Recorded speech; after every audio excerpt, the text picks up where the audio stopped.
جی آج ہمارا ٹاپک ہے نفس کسے کہتے ہیں، اس کی کتنی اقسام ہے اور اس کے رجحانات کیا ہوتے ہیں اور نفس کو قابو کرنے کا کیا طریقہ ہے۔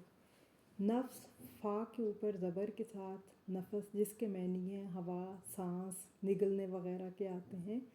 سانس تنفس یا ناک سے قلب کی ترویج کے واسطے ہوا لینا، ناک کے راستے اندرونی ہوا نکالنا، اور اس کی جمع انفاس ہوتی ہے۔ اور فا پہ پیش کے ساتھ نفس، جس کے معنی ہیں قیمتی، بیش قیمت، اور نفس فا پہ ساکن کے ساتھ، جس کے معنی باطن، ذات، روح، جان اور انسان کے آتے ہیں۔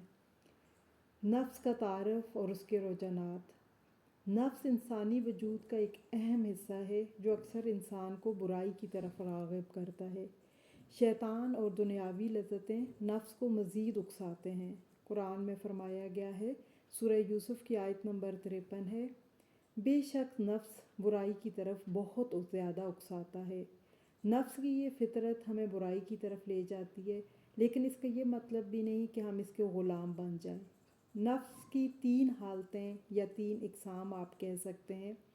سب سے پہلے نفس مطمئنہ، ہر حال میں مطمئن یعنی نیکی پہ قائم رہنے والا نفس، اور سورہ فجر کی آیت نمبر 27 میں ہے، یا ایتھا النفس المطمئنہ، اے نفس مطمئن۔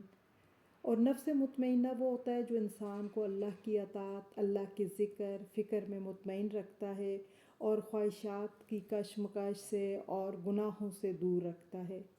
دوسرا ہے نفس لوامہ، جیسا کہ نام سے ہی ظاہر ہے، گناہوں پر ملامت کرنے والا نفس، اور سورہ قیامہ میں ہے، ولا اقسم بالنفس اللوامہ، اور نہیں قسم ہے نفس لوامہ کی۔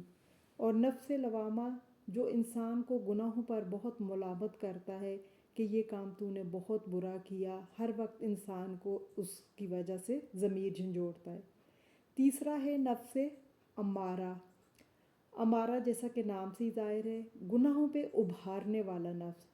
سورہ یوسف کی آیت نمبر 53 میں جیسا کہ ہم نے دیکھا کہ وما ابرئ نفسی ان النفس لامارۃ بالسوء، یعنی بے شک نفس انسان کو گناہ پہ، برائی پہ بہت زیادہ ابھارتا ہے۔ اب ہم نے تینوں قسم کے نفس کے بارے میں پڑھا۔ اب نفس کو قابو کرنے کے کیا طریقے ہیں؟ سب سے پہلا نفس کو قابو کرنے کا طریقہ یہ ہے کہ تقوی اختیار کرے۔ تقوی یعنی اللہ کا خوف، اس کے احکامات کی پیروی کرنا نفس کو قابو کرنے کا سب سے بہترین ذریعہ ہے۔ تقوی ہمیں برے اعمال سے بچاتا ہے اور نیکیوں کی طرف راغب کرتا ہے۔ نمبر 2، نماز کی پابندی کریں۔ نماز نہ صرف یہ کہ ایک فرض عبادت ہے، بلکہ یہ ہمارے نفس کو پاک کرنے اور نیکیوں کی طرف مائل کرنے کا ذریعہ بھی ہے۔ روزانہ 5 گانا نماز کی ادائیگی کو اپنی زندگی کا عادت بنائیں۔ نمبر 3، قرآن اور سنت کی پیروی کرنے سے۔ قرآن مجید کی تلاوت اور سنت رسول پر پیروی کرنے سے ہمارے اعمال نیک اور صالح بن جاتے ہیں اور ہمیں سیدھا رستہ دکھائی دیتا ہے۔ چوتھا ہے ذکر الہی، اللہ تعالیٰ کے ذکر سے دلوں کو سکون ملتا ہے اور بے شک نفس کی براہ راست اصلاح ہوتی ہے۔ روزانہ اللہ کے ذکر کی عادت ڈالیں، سبحان اللہ، الحمدللہ، اللہ اکبر اور لا الہ کے ذکر کی عادت بنا لیں، اس کو معمول بنائیں۔ نمبر 5، روزے رکھنا۔ روزے رکھنا نفس کو قابو کرنے کا مؤثر ذریعہ ہے۔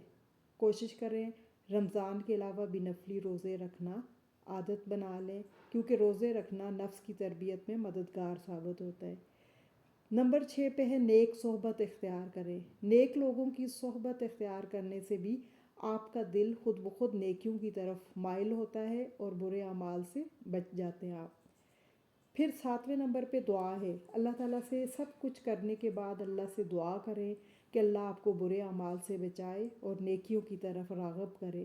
دعا ایک مؤثر ہتھیار ہے جس کے ذریعے سے آپ اپنی کمزوریوں کو دور کر سکتے ہیں۔